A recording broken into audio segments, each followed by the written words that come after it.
Hi guys, so today I am very excited to make a different sort of video for you. It's a book review, well a series review, and it's a series that I'm nearly as in love as with Harry Potter. You all know that my first love is Harry Potter. This and the Hunger Games are close to my second, basically like everybody else in the world, but still. I think I like the Mortal Instruments and the Infernal Devices series so much because I'm sort of in love with the two main guy characters, Jace and Will. And if you've been watching my other channel, my Tempest Future channel, you will have seen that because I've edited a few videos of them. The link will be below if you want to see. But you got a lot of good feedback on people were commenting about how, oh, I made them want to read the series, so you guys should go watch those videos. But anyway, I'm here to talk to you about the series. I don't know how long this video is going to be. Some of you may not like it. Some of you may have never even heard of this series. I'll try and not have any spoilers, though I don't know how that's going to work out. This is kind of exciting. I kind of wanted to do it because if I don't start talking about this to somebody other than my friends who already think I'm crazy, then I'm going to go mad. So hopefully I can influence you guys to read this. Because like as an aspiring author myself, I think this is a great way to get things out there. Even though she's already like famous nationally, I think it's nice to be able to spread the word and be like, buy her books, so she's actually a good author. Not like some of these people who superficially write books just to get money and whatever. She's actually a talented author. So I'm gonna go through first series with you. So far the first series has 4 books in total, and I think a 5th one is coming out in April. So the Hunger Games movie is coming out in March, and then April is the Mortal Instruments next book. Oh my god, I don't know. The first book is called City of Bones. You probably saw this. And then the second book is City of Ashes, City of Glass, and 4th book, City of Fallen Angels. Here's the deal. The main character's name is Clary Frey, and she's best friends with a nerdy boy who's in a band that the name forever changes. His name is Simon. He plays a big part. Like at first you might not think that, but he does play a big part in the series. He is a main subplot. When I had this book at first, like I had it for a while, just because, you know, sometimes I go to chapters, pick it up, and then I get home and I realized I'm not really that interested in it, so I just put it back in my bookshelf. So one day I picked it up again, and then I started reading it, and I was like, man, this first chapter, what the heck are they doing in the Pandemonium Club? What is this? I don't understand the word that's going on, and you're not meant to, but I didn't know that. I read like the first 4 chapters of The Host. I almost died. I was so bored. I was like, what's going on? But anyway, so in the first chapter they're in the Pandemonium Club and like nothing's happening, but you have to give it a try because as you get in deeper, stuff happens, and then she thinks she's crazy, and yeah, I won't tell you about that. The antagonist, Valentine, which is such a weird name for an antagonist, but his name is Valentine, and you hardly ever get to see him throughout the whole series. He's just talked about a lot. He's not really, there's a term for that in English, but I can't remember what it is. And there's a lot of irony involved as well, like different kinds of irony, dramatic irony, and there's a lot of pathetic fallacy, a lot of English terms, which is why I like it a lot, because I like to go, oh, pathetic fallacy right there, and stuff like that. If you don't know, pathetic fallacy is when the mood reflects the weather, or vice versa. Yeah, I really enjoy these books, and along comes, within the first chapter in the Pandemonium Club, along comes Jace Wayland Haredale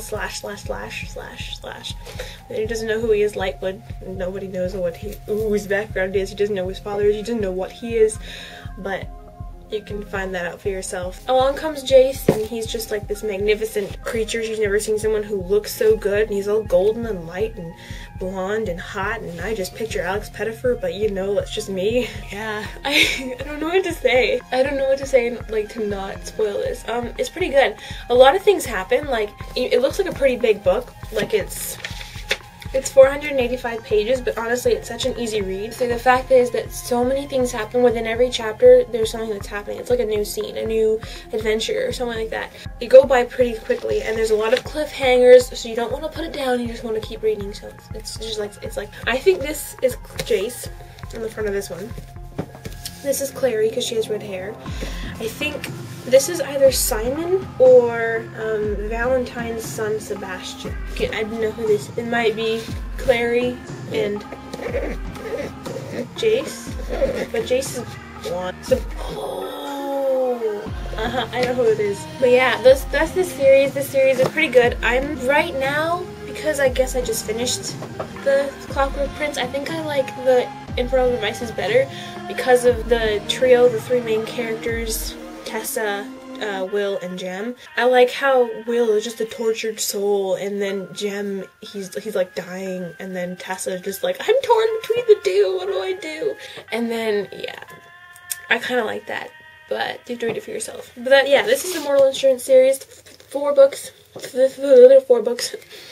The second series, this is a prequel, so basically it takes place way before the Mortal Instruments do. It's just like a parallel world, like the same kind of characters are in this world. Will basically reflects Jace, and if you want to see how that works, go see my Will and Chase video, my other channel. And then Tessa basically reflects Clary's character, Clockwork Angel, which is the first book. And this one, I didn't like it as much. After I read this, I decided that I still liked the Mortal Instruments better because there wasn't really much happening. To me, it's like the first book in a series is always the one with the most information because it's got to get you in tune with the world if you don't already know it. And then the second book, you can add stuff in without having to worry about knowing what's going to happen. So I think first books are always a little bit more boring than the second. And then the third and fourth that have to follow, they could fall anywhere, like really boring or really exciting. So it depends on the author, really. It wasn't bad, and I certainly was wound up tight, sitting all summer, not all summer, like for like a week or a few days in the summertime. I was just sitting there. I was like, I want to read this more. The ending is really surprising, and you get a little glimpse into Will, which you'll notice when you read Clockwork Prince, which I had to wait a year for. But you don't, because it's already out. Clockwork Angel. The things that happen in this book parallel like no other in Clockwork Prince. Will especially. I like following Will and his trials and his angst more with this than I do with Jace, because Jace is just a stubborn mule, I think, sometimes. But yeah, that's Clockwork Prince, and we've got Jem, who is Will's parabody, and then we've got Tessa, and then Nate, her brother. Yeah? I don't know. Okay, and the second book in the series, which is so intense, I love this more than any other book she's written. Oh my gosh, was Clockwork Prince. And as you can see, I've already started marking down quotes. She tore her mind away from the memories. Memories did no one good, not when one knew the truth in the present. Will was beautiful, but he was not hers. He was not anybody's. Something in him was broken, and through that break spilled a blind cruelty, a need to hurt and to push away. Would you like a thesaurus? Okay, so we're talking about Gideon and Gabriel. So they're not hideous, said Tessa. Will blinked at her. What? Gideon and Gabriel, said Tessa. They're really quite good looking and not hideous at all. I spoke, said Will, in sepulchral. This book has the biggest words ever, I love it. Of the pitch black inner depths of their souls. And Tessa snorted. What color do you suppose the inner depths of your soul are, Will Hairnail? Mauve, said Will. Yeah, it's got a lot of witty banter, and there's a lot of suspense, and the way, you find out so much about Will, like, you just want to cry for him.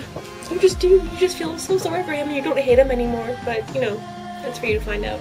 I think the next one comes out next fall or winter, and they mention a lot of like classical books, because Tessa and Will both like to read. I looked some of them up and I've started reading them, and they're really, like, especially the Tales of Vathek, which is what Will mentions a lot in his books, and it's actually quite witty. I really like it. It's a really good series. I don't know what else to say. I mean, I'm gonna just make this video really long. I really love it. I really love the characters, the dynamic characters. There's some that are static, there's some that are, like, I think Jem is a static character, though, I mean, he has it in him to change, but I don't know if I want him to, because he's just really kind and nice.